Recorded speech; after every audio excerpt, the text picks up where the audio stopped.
Shalom Bapak, Ibu, Saudara-saudari yang dikasihi Tuhan, kita jumpa kembali dalam FWF Osaka, Filmon Wongso Fellowship, obrolan santai keluarga Allah.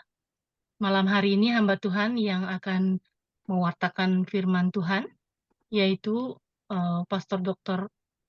Tony Andrian. Beliau akan membawakan topik Youth Ministry, yang tentunya akan bermanfaat bagi kita semua, dan juga untuk kemuliaan nama Tuhan. Saya serahkan waktu dan kesempatan kepada Pastor Tony Andrian. Silakan Pastor. Oke, thank you semuanya ya. Selamat malam, Ko Freddy. Selamat malam, Ko Freddy. Juga Bu Ayu dan teman-teman lain. Shalom, sorry. Ya.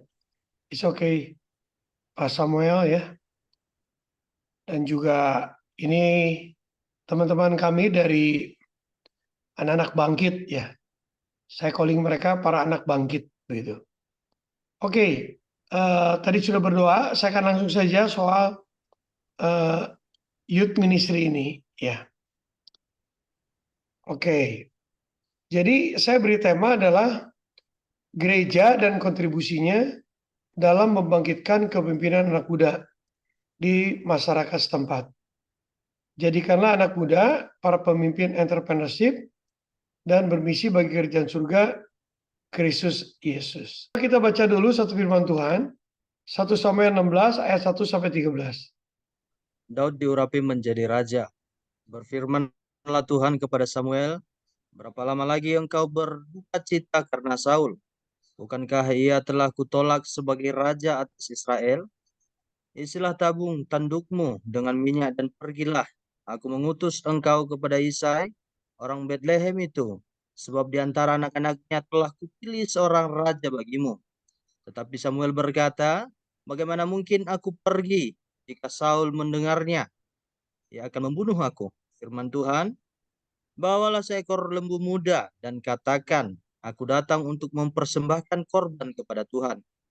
Kemudian undanglah Isai ke upacara pengorbanan itu, lalu aku akan memberitahukan kepadamu apa yang harus kau perbuat. Urapilah bagiku orang yang akan kusebut kepadamu. Samuel berbuat seperti yang difirmankan Tuhan, dan tibalah ia di kota Betlehem. Para tua-tua di kota itu datang mendapatkannya dengan gemetar dan berkata, adakah kedatanganmu ini membawa selamat? Jawabnya, ya benar. Aku datang untuk mempersembahkan korban kepada Tuhan. Kuduskanlah dirimu dan datanglah dengan aku ke upacara pengorbanan ini. Kemudian ia menguduskan Isai dan anak-anaknya yang laki-laki, dan mengundang mereka ke upacara pengorbanan. Ketika mereka itu masuk dan Samuel melihat, lalu pikirnya sungguh di hadapan Tuhan sekarang berdiri yang diurapinya. Tetapi berfirmanlah Tuhan kepada Samuel, janganlah pandang parasnya atau perawakan yang tinggi, sebab aku telah menolaknya, bukan yang dilihat manusia, yang dilihat Allah. Manusia melihat apa yang di depan mata, tetapi Tuhan melihat hati. Lalu Isai memanggil Abinabat dan menyuruhnya lewat di depan Samuel. Tetapi Samuel berkata, orang ini pun tidak dipilih Tuhan. Kemudian Isai menyuruh Sama lewat, tetapi Samuel berkata, orang ini pun tidak dipilih Tuhan. Demikianlah Isai menyuruh ketujuh anaknya lewat di depan Samuel, tetapi Samuel berkata kepada Isai, semuanya ini tidak dipilih Tuhan. Lalu Samuel berkata kepada Isai, inikah anakmu semuanya? Jawabnya, masih tinggal yang bungsu, tetapi sedang mengembalakan kambing domba. Kata Samuel kepada Isai, suruhlah memanggil dia, sebab kita tidak akan duduk makan sebelum ia datang kemari. Kemudian disuruhnyalah menjemput dia. Ia bermerah-merahan, matanya indah dan parasnya elok. Lalu Tuhan berfirman, bangkitlah, urapilah dia, sebab inilah dia. Samuel mengambil tabung tanduk yang berisi minyak itu dan mengurapi Daud di tengah-tengah saudara-saudaranya. Sejak hari itu dan seterusnya, berkuasalah roh Tuhan atas Daud, lalu berangkatlah Samuel menuju Ramah. Thank you ya untuk pembacaan Alkitabnya. Yang saya ingin sampaikan adalah bagaimana perspektif Alkitab dan bagaimana gereja berkontribusi terhadap pelayanan ministry anak muda ini. Jadi dari 1 Samuel 16 ayat 1 sampai 13, ini menjelaskan atau membuktikan bahwa konsep kepemimpinan Tuhan Bapa Surgawi tertuju pada generasi muda atau kepada penerus. Ya, itu yang pertama saya ingin sampaikan.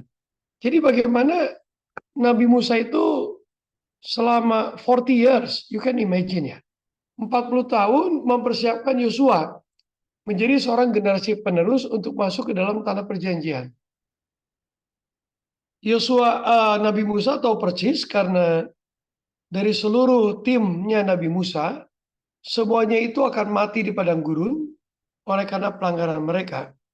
Maka hanya 2 orang yang akan sampai kepada tanah perjanjian dan seluruh keturunannya, yaitu generasi Yosua bin Nun dan Kaleb bin Yefune. Ya.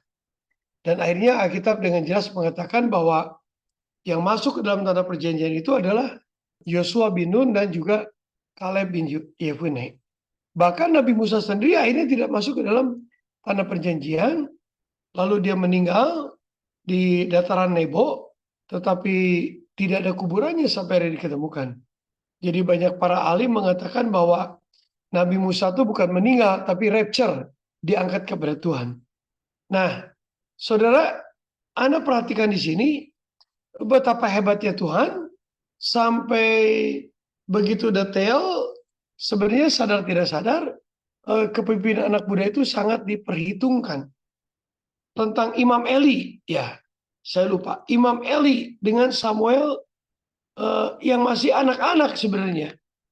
Ya, Samuel yang masih anak-anak. Kita tahu bahwa Imam Eli adalah satu orang yang menjadi seorang kepala imam yang sungguh tidak menyenangkan, ya, gemuk, ya, dan juga terlalu materialistis, ya. Dan kemudian anak-anaknya Hofni Pinehas ternyata tidak bisa dibimbing dengan baik, bahkan menjadi murtad, ya. Nah dari sana muncullah Samuel, ya. Ketika satu malam Tuhan bicara langsung kepada Samuel dan memanggil nama Samuel, Tuhan berbicara bahwa Samuel, ya. Dan Samuel melihat tidak ada suara, tetapi dia selalu sadar tentang dirinya, maka dia menyampaikan sesuatu. Jadi teman-teman semua, kita lihat di sini bagaimana fokusnya Nabi Musa dalam mempersiapkan generasi penerus. Ya. Lalu kemudian bagaimana dengan Tuhan kita Yesus Kristus? Sama. Tuhan itu sengaja mengeluarkan waktu 3,5 tahun memikirkan siapa penerusnya. Dipilihlah 12 orang itu, para rasul. Kalau lihat kemampuannya, jelas mereka adalah orang uneducated, bukan orang berpendidikan, nelayan. Jadi secara kategori kepemimpinan itu is really difficult, saudara. Karena apa kekuatannya? Tapi Tuhan Yesus memilih para murid itu. Nah, Rasul Paulus adalah rasul yang mengakomodasi segala pemikiran-pemikiran Alkitab ini, sehingga Rasul Paulus ini dia punya pemimpin, the next leader, ya. Jadi Rasul Paulus adalah seorang rasul yang what we call pemikirannya itu advance gitu, selalu lebih pertama dibanding orang lain, ya. Karena itu Rasul Paulus punya 2 anak rohani, Titus dan Timotius. Jadi sekali lagi, saudara-saudara, para teman-teman di sini, anak muda itu sangat penting. Memang saya tidak menyinggung tentang demografi, ya, tahun 2035 yang akan dikuasai anak muda. Saya tidak melihat sorotan itu, karena itu sorotan secara kasat mata atau satu keilmuan, ya.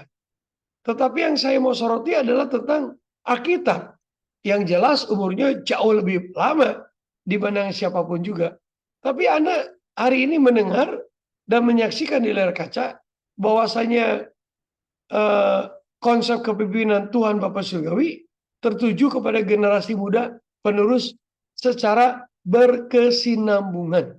Ya, sekali lagi, konsep kepemimpinan Tuhan Bapa Surgawi tertuju kepada generasi muda penerus secara berkesinambungan, continue without end, saudara. Nah, kalau kita sudah tahu seperti ini, apakah gereja cuek terhadap pemuda, saudara? Atau ya istilahnya ngapain kita layani pemuda ya? Bokang tahu, ya. Tidak ada berkat, tidak ada urusannya. Jangankan bicara soal perpuluhan, kemungkinan besar kocek kita pun juga akan berbagi dengan mereka. Ya. Mereka dapat salary juga sangat tipis nilainya, karena seringkali anak muda cukup dengan UMR ya, upah minimum regional. Nah, tetapi saudara yang kasih, saya tidak berbicara itu. Bagaimana pentingnya pemuda itu.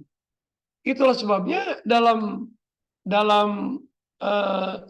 Samuel tadi yang saya bacakan buat Anda semua, dijelaskan di sini ayat 1, berfirmanlah Tuhan kepada Samuel, berapa lama lagi engkau berduka tentang Saul, saudara. Nah, Anda perhatikan di sini. Samuel begitu desperate, putus asa, oleh karena Saul tidak bisa diharapkan. Karena dia ditolak. Ya. Sehingga Nabi Samuel itu, saudara, tabung tanduknya itu kosong. Padahal sebagai seorang nabi, tugas dia adalah selain menyatakan kebenaran, menegur yang salah, dia anointing, ada pengurapan, ya, untuk sesuatu yang baru, terutama perkara-perkara yang bersifat leadership kepemimpinan. Itu Nabi Samuel harus mengurapinya, saudara. Nah, pada saat dia sangat terpukul dengan Raja Saul, dikatakan oleh Alkitab, oleh firman Tuhan, dikatakan di sini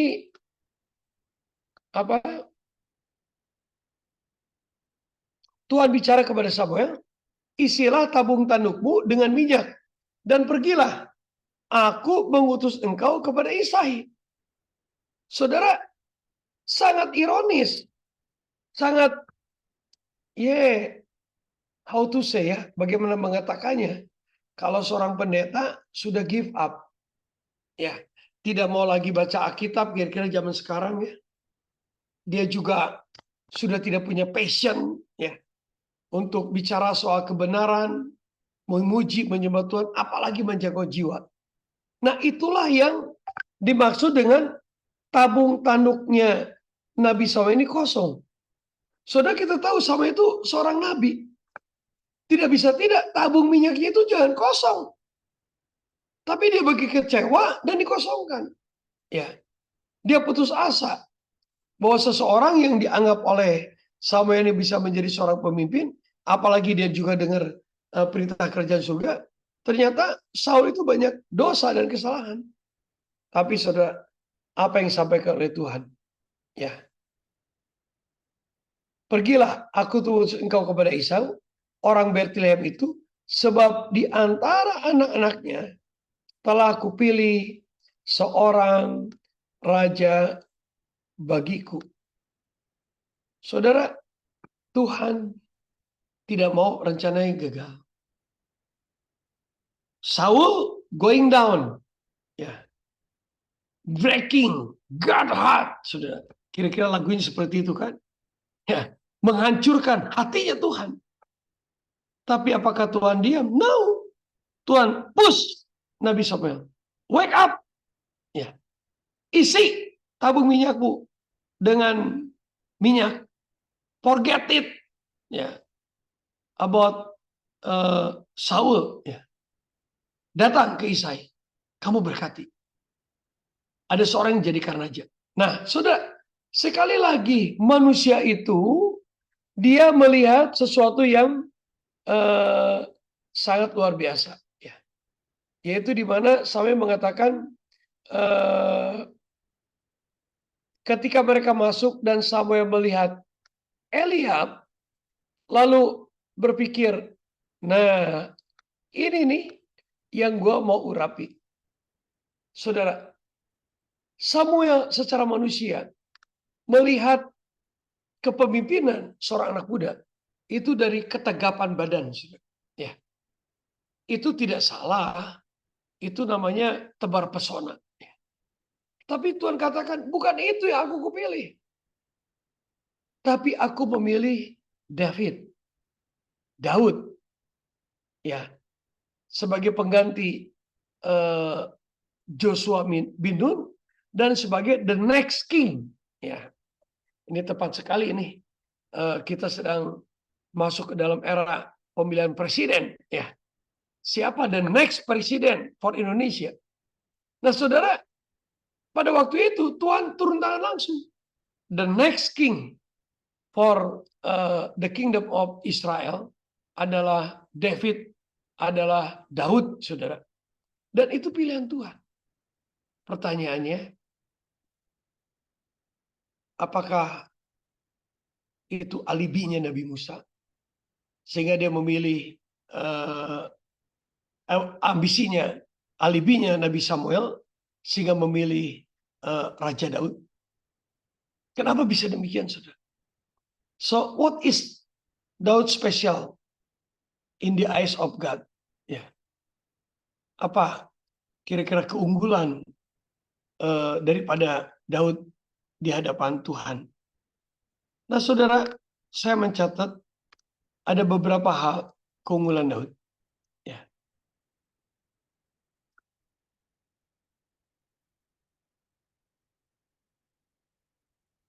Pertama, pada usia muda, Daud sudah menyatakan hati dan kerinduan bagi Allah selaku gembala rohaninya. Hati Daud juga sungguh mendambakan Tuhan. Lalu kemudian 1 Samuel 16 ayat 16-19 dikatakan, lalu jawab seorang hamba itu, hambanya Saul, katanya, sesungguhnya aku telah melihat salah seorang anak laki Isai, orang Bethlehem itu, yang pandai main kecapi. Ia seorang pahlawan yang gagah perkasa, seorang prajurit yang pandai bicara, dan perawakannya, elok perawakannya, dan Tuhan menyertai dia. Jadi saudara kasih, pemilihan David menjadi seorang the next leader, the next king Israel, itu bukan karena PDKT, pendekatan, bukan karena sok dekat, atau bukan karena kepepet. Karena sudah tidak ada lagi Raja Saul, cepat-cepat dia pilih. Besok lusa kalau gagal, ya kita terjadi referendum dan dipilih lagi seorang pemimpin. No, saudara. Itu sudah rancangan Tuhan. Dan memang karakternya Raja Daud adalah karakter seorang pemimpin muda.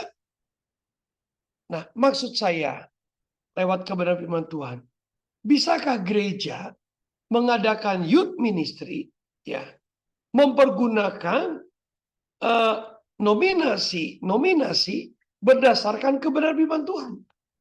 Jangan mencari reputasi seorang anak muda. Karena reputasi seringkali bersifat dunia maya. Reputasi adalah siapa diri kita di depan orang banyak. Seringkali anak muda menjadi jaim, jaga image. Ya. Tetapi yang dipilih oleh Tuhan bukan reputasi, tetapi karakter, saudara. Ya, karakter. Nah, seringkali gereja melupakan ini. Gereja tidak pernah menyoroti karakter anak muda. Yang seringkali disoroti oleh gereja adalah karakter orang tua. Kalau orang tuanya ada masalah, apalagi narkoba dan jatuh dalam dosa persoalan wanita, wah itu menjadi sorotan untuk di blow up. Tetapi karakter youth, saudara, tidak pernah di blow up. Ya. Padahal kita harus ingat bahwa Alkitab sangat menekankan pelayanan youth ministry ini. Ya. Oke, lalu kemudian apalagi tentang Daud ini, saudara? Ya. Saudara, pada waktu Daud sudah dipilih dan kemudian Raja Saul tiba-tiba seringkali dia galau dan kerasukan setan, ya. Saudara kasih, tiba-tiba pelayannya Raja Saul bicara demikian, saudara. Ya, dalam 1 Samuel 16 ayat 18. A man is nominated. Then one of the servant answered and said, "Look, I have seen a son of Jesse, the Bethlehemite, who is skillful in playing, a mighty man of valor, a man of war, prudent in speech, and a handsome person. And the Lord is with him." Jadi saudara, sangat luar biasa sekali. Bagaimana dikatakan di sini Raja Daud ini adalah seorang pemain kecapi yang ulung. Dia adalah seorang yang luar biasa, ya, a mighty man of valor, seorang yang luar biasa, artinya punya kekuatan, dan a man of war. Dia adalah seorang manusia yang bisa berperang, lalu pandai berbicara, dan juga good looking. Ya, artinya menurut saya handsome person ini adalah seseorang yang bisa dipercaya. Dan kemudian the Lord is with him. Jadi saudara semua, teman-teman di sini semua, pemilihan seorang kepemimpinan itu tidak didasarkan suka atau tidak suka kepada anak muda. Tetapi betul-betul berdasarkan karakter, saudara kasih. Ya, karakter. Bukan apa yang disampaikan oleh anak muda itu, tapi bagaimana orang lain berbicara tentang anak muda ini. Jadi sekali lagi kesimpulan awal, ya. Pertama, youth ministry memang ditetapkan Tuhan. Yang kedua, youth ministry itu leader of youth ministry ini tidak bisa kita gereja hanya memilih berdasarkan suka atau tidak suka. Harus ada kriteria tentang anak muda ini. Next ya, karena waktu. Kita lihat perspektif Alkitab terhadap urgensi atau pentingnya para anak muda. Ya. Saudara, kita lihat di sini. Nebukadnezar bermaksud melatih pemuda-pemuda untuk melayani di istananya. Setelah 3 tahun latihan, ia akan memilih hanya orang-orang yang paling cerdas untuk membantu dia. Menanggulangi persoalan-persoalan, raja ingin supaya pemuda-pemuda itu kuat dan sehat selama mereka dilatih. Maka ia perintahkan hamba-hambanya untuk memberikan kepada mereka semua makanan yang melimpah dari anggur sama seperti yang diterima oleh raja serta keluarganya. Saudara, perhatikan di sini. Nebukadnezar mencari anak muda di seluruh dunia. Ya. Untuk dilatih menjadi leader. Lalu kemudian Khotbah 11 ayat 9. Bersukacitalah hai pemuda dalam kemudaanmu. Biarlah hatimu bersuka pada masa gunamu. Dan turutilah keinginan hatimu dan pandangan matamu. Tetapi ketahuilah bahwa karena segala hal ini Allah akan membawa engkau ke pengadilan. Sekali lagi saudara, bagaimana Alkitab menegaskan how important youth ministry. Ya. Lalu kemudian kita lihat lagi Mazmur 119 ayat 9 dan 11. Dengan apakah seorang muda mempertahankan kelakuannya bersih dengan menjaganya sesuai dengan firman-Mu. Dalam hatiku aku menyimpan janji-Mu supaya aku jangan berdosa terhadap Engkau. Jadi saudara, begitu perhatiannya Tuhan kepada anak muda. Lalu Amsal 22 ayat 6. Didiklah anak muda menurut jalan yang patut baginya, maka pada masa tua pun ia tidak akan menyimpang daripada jalan itu. That is true. Didik anak muda di usia muda. berjalan sesuai dengan kebenaran Tuhan, masa tuanya tidak akan pernah menyeleweng. Kebodohan melekat pada hati orang muda, tetapi tokat dan didikan akan mengusir itu daripadanya. Ya saudara, anak muda tidak sedikit yang bodoh. Tidak sedikit anak muda yang hatinya membeling, saudara. Ya, hatinya tidak fokus. Tetapi Alkitab mengatakan, tongkat didikan akan mengusir itu daripadanya. Tuhan sudah berikan clue petunjuk. Kalau kita punya anak-anak yang hidupnya tidak sesuai dengan Alkitab, ada tongkat didikan, saudara. Nah, ini ayat-ayat sebuah referal. Bagaimana Alkitab sangat memperhatikan anak-anak muda. Oke, lalu kita lihat Rasul Paulus. Ya, let not man despise the youth. Janganlah ada orang yang memandang rendah masa mudamu. Tetapi jadilah teladan dari orang percaya dalam kata, dalam percakapan, dalam kasih, amal, dalam roh, dalam iman, dalam kemudian. Jadilah teladan bagi semua orang. Dalam apa yang Anda katakan, dalam cara Anda hidup, dalam kasih Anda, iman Anda, dan kemudian Tuhan.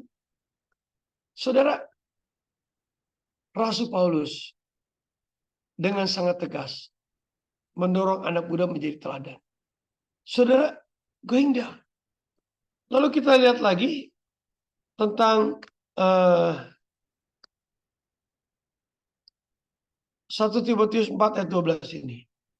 Saya tidak bahas detail, teman-teman, karena konteks saya adalah gereja dan kontribusinya dalam kepemimpinan anak muda. Lalu saudara ini lihat, ya. Anak muda, panggilan Alkitabiah adalah mereka yang melakukan pekerjaan Yesus Kristus Tuhan dengan integritas ilahi. Anak muda berintegrasi, bervisi, percaya saudara. Bertarung dalam pertarungan iman yang unggul dan produktif. Mereka menjadi pemuda yang produktif, saudara. Dan ini adalah tugas gereja. Nah, terakhir. Bagaimana konsep kita melayani anak muda? Saya memegang teguh ajaran daripada Rasul Paulus tentang pemuda. Dalam 1 Korintus 4 ayat 14-17 dikatakan demikian. Hal ini kutuliskan bukan untuk memalukan kamu, tetapi untuk menegur kamu sebagai anak-anakku yang kekasih. Sebab sekalipun kamu mempunyai beribu-ribu pendidik dalam Kristus, kamu tidak mempunyai banyak bapak. Karena akulah yang dalam Kristus Yesus telah menjadi bapamu oleh Injil yang kuberitakan kepadamu. Sebab itu aku menasihatkan kamu, turutilah teladanku. Justru itulah sebabnya aku mengirimkan kepadamu Timotius, yang adalah anakku, yang terkasih dan yang setia dalam Tuhan. Ia akan memperingatkan kamu akan hidup yang kuturuti dalam kasih Kristus, seperti yang kuajarkan di mana-mana dalam setiap jemaat. Saudara, Rasul Paulus begitu konsen, saudara, penjangkauan anak muda untuk menjadi pemimpin. Makanya Rasul Paulus menyampaikan dalam 1 Korintus pasal 4. Konsep kepemimpinan Rasul Paulus adalah I am your father because the gospel of Jesus Christ. Saya adalah bapak rohani karena Injil kerajaan surga. Anak muda, gereja perlu menjadi bapak bagi anak muda. Dan ini yang saya ingin sharingkan kepada Bapak Ibu semuanya. Apakah sudah ada konsep kebapaan di gereja? Ada 4, saudara. Yang pertama, seorang bapak berani menegur. Berani nggak kita gereja menegur anak muda? Ketika Anda menegur anak muda, bisa saja kecewa dan lain sebagainya. Tetapi itu dilakukan. Because I'm your father. Karena berita Injil. Yang kedua, seorang bapak memberikan nasihat. Dengan apa nasihatnya? Keteladanan, Bapak Ibu. Be example. Ya. Be example. Keteladanan. Kenapa anak muda? Nanti Anda bisa lihat data-data. Ya. Tapi saya sementara ini fokus dulu kepada Alkitab. Saudara nggak bisa menegur itu dengan menegur dengan kata-kata, tetapi menasihati itu saudara dengan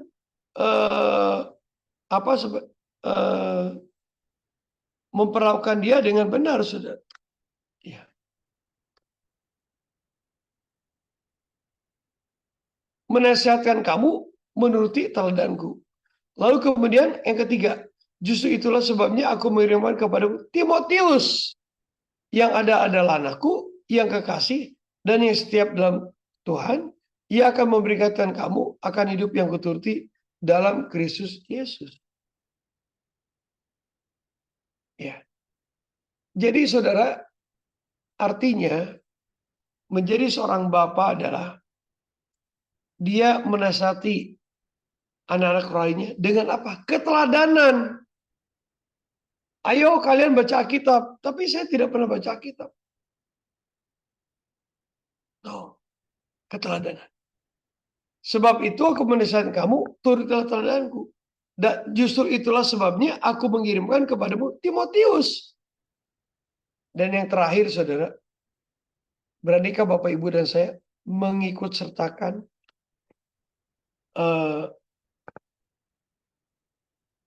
anak-anak muda mengambil bagian dalam gerejamu, keuangan, dan lain sebagainya. Ya. Nah, karena kita nanti kan ada tanya jawab, nanti kita bisa bertanggung jawab. Nah, saudara, saya sampaikan ini semuanya sesuai dengan perspektif Alkitab. Saya harap teman-teman bersuka cita dan sepakat dengan saya. Ini loh yang dibutuhkan oleh Indonesia.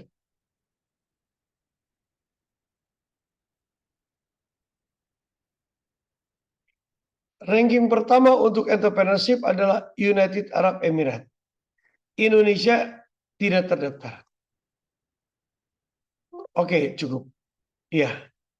Jadi itu saudara, kesimpulannya bahwa pelayanan anak muda sangat penting karena di dunia itu Indonesia ranking ketiga dengan jumlah anak muda 76 juta orang dari usia 0 sampai 24. India yang paling tinggi 356, sedangkan China 256 juta. Jadi tidak bisa tidak, kita harus mempersiapkan generasi anak muda, pemimpin dan penerus. Nah, saudara, sebelum kita doa, ada 1, 2, 3, 4, 5, 6. 6 ya. 7 tim. Yang 6 itu adalah anak-anak muda. Nah, ini adalah anak muda. Coba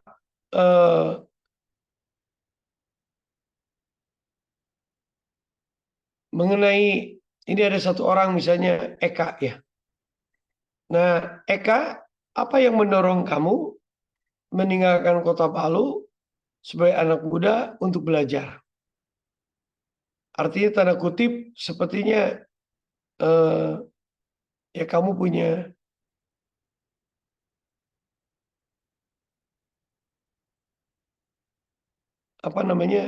punya iman untuk belajar di Kota Bandung. Silakan, Saudara Eka. Ya, terima kasih atas kesempatannya oleh Pastor Tony. Saya ke Bandung itu sekitar tahun 2020, bulan September tanggal 21, hari Senin.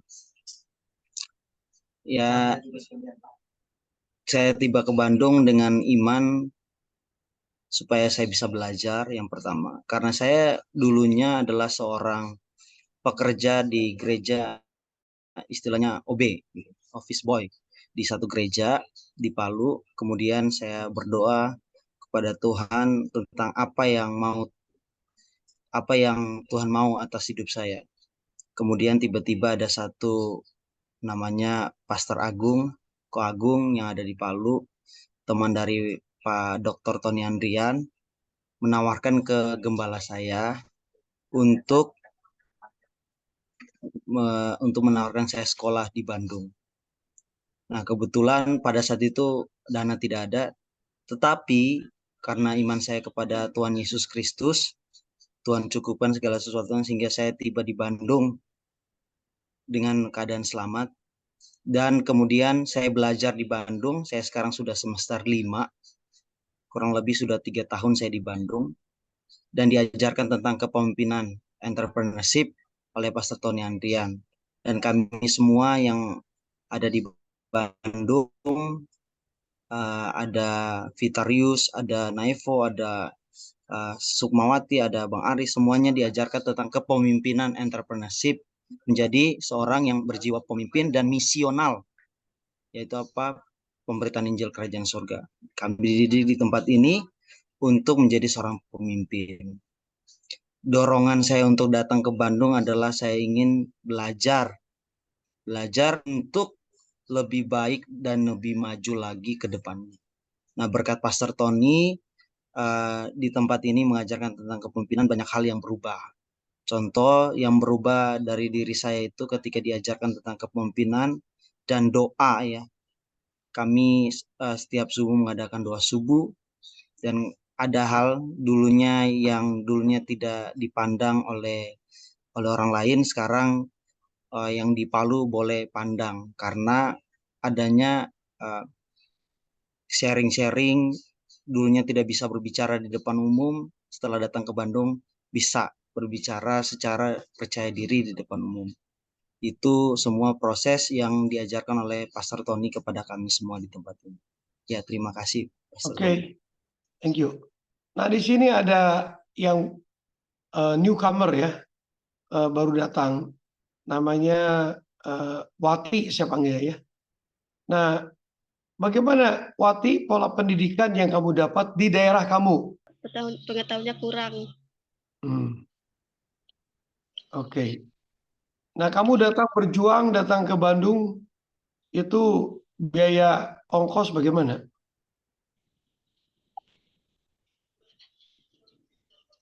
Ongkos pesawat begitu. Kamu beli sendiri? Puji Tuhan dari keluarga, Pak. Ya. Oke ya. Oke. Nah, mungkin satu lagi,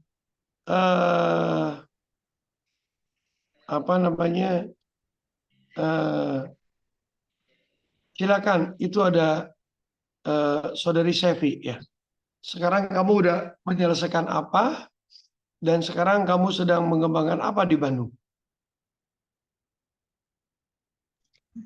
Ya, baik. Terima kasih. Shalom.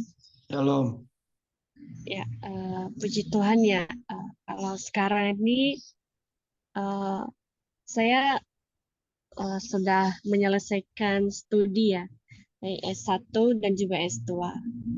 Ya, itu sebenarnya bukan kekuatan saya ya, tapi itu adalah satu anugerah Tuhan dalam kehidupan saya.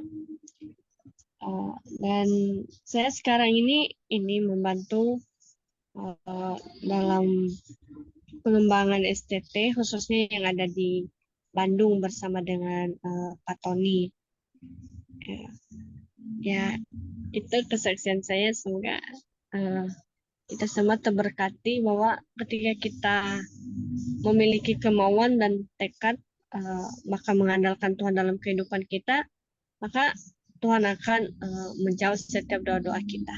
Terima kasih, Tuhan memberkati. Oke, maksud aku kan kamu sekarang udah lulus S2 ya. Nah, sekarang kan ada banyak adik-adik yang ditampung di Bandung dan lain sebagainya. Secara gambaran kamu, sebenarnya pergumulan yang paling utama dari anak muda itu apa sih? Ya. Atau apa pentingnya pelayanan terhadap anak muda itu? Silakan. Ya, baik.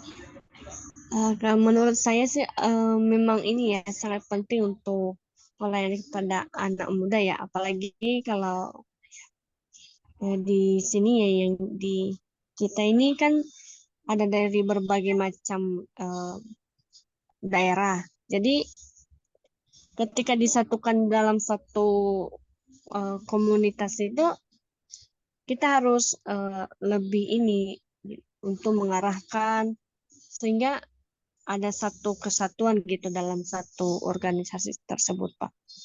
Itu dari saya. Oke, the last terakhir. Naifo. Ya, Naifo Jaluku. Iya, Pak. Eh, pertama kali kamu datang, kira-kira dengan sekarang ada kelebihan atau malah dulu kamu lebih bagus datang ke Bandung dididik dan sebagainya jadi menurun kebagusan kamu atau bagaimana? Ya, kalau dari saya pas masih di kampung sampai di sini tuh sangat berbeda. Dimana kalau di sini tuh saya diajarkan mengenai kepemimpinan. Kita diajarkan untuk menjadi pemimpin bukan menjadi ekor. Contohnya dari pengembangan diri saja, saya banyak diajarkan di sini mulai dari yang tidak bisa bermain tamborin, jadi bisa bermain tamborin, yang tidak bisa tampil di depan, jadi bisa tampil di depan. Itu aja dari saya. Saya dengar kamu juga suka belajar pembukuan begitu. Iya, Belajar Pak, juga di ya? sini juga. Iya, Pak, di sini juga saya diajarkan tentang pembukuan kayak di komputer gitu, memasukkan data-data ke akhir itu, Pak. Oke, silakan nih terakhir ini ada satu lagi. Tadi saya cari nggak ada. Ya, karena memang mereka yang lama ya. Dan kebetulan koordinasi lah untuk para pemuda. Silakan Fewi ya. Fewi share sedikit apa yang kamu dapat. Dulu kamu apa suka marah atau punya kebencian. Sekarang bagaimana? Silakan. Oke, baik Pak. Terima kasih. Shalom. Selamat malam semuanya. Nama saya Fewi. Saya berasal dari Kepulauan Nias, Sumatera Utara. Jadi, saya datang di Bandung ini pada waktu 2021. Pada waktu itu saya datang sekolah untuk berniat untuk sekolah jadi hamba Tuhan dan pengen jadi pendeta, jadi gembala di Nias nantinya. Nah, pada saat di sini saya mengalami perkembangan yang sangat pesat bagaimana diri saya dilatih bagaimana menjadi seorang pemimpin yang berkualitas, bahkan bernilai, berguna, taat dalam menjalankan setiap tugas. Dan saya juga di tempat ini berkembang pesat, terlebih dalam pelayanan. Sekarang saya bisa main main musik, main keyboard, gitar, bass, dan itu saya pelajari pada waktu saat saya ada di Bandung karena tersedia segala fasilitas dan banyak juga yang melatih diri saya. Dan bahkan sekarang saya juga terjun ke dunia konten kreator rohani, bagaimana saya meng-share eh, kegiatan-kegiatan rohani bahkan eh, yang sedang tren-tren saat ini. Dan puji Tuhan, Tuhan pakai dengan sangat luar biasa. Dan saya berharap di tempat ini saya terus dididik supaya menjadi manusia yang benar-benar taat, menjadi hamba Tuhan yang berkualitas, yang siap melayani Tuhan. Amin. Terus kamu suka TikTok dan pernah sharing kepada itu pernah kamu lakukan ya? Iya, untuk saat ini saya lagi terjun di dunia konten kreator dan banyak orang-orang Muslim yang suka menantang debat dan segala macam karena saya suka menantang orang-orang yang mengatakan Yesus itu bukan Tuhan. Dan saya share video saya dan video saya bisa tembus sampai 1 juta penonton, 500.000 penonton, 400.000 penonton, dan rata-rata puluhan ribu penonton. Jadi itu yang saya lakukan di konten kreator. Jadi saya berkembang di aplikasi TikTok. Terima kasih.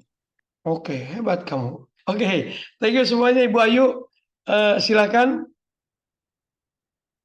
Terima kasih Pastor Tony Andrea yang sudah berbagi firman malam hari ini untuk kita semua.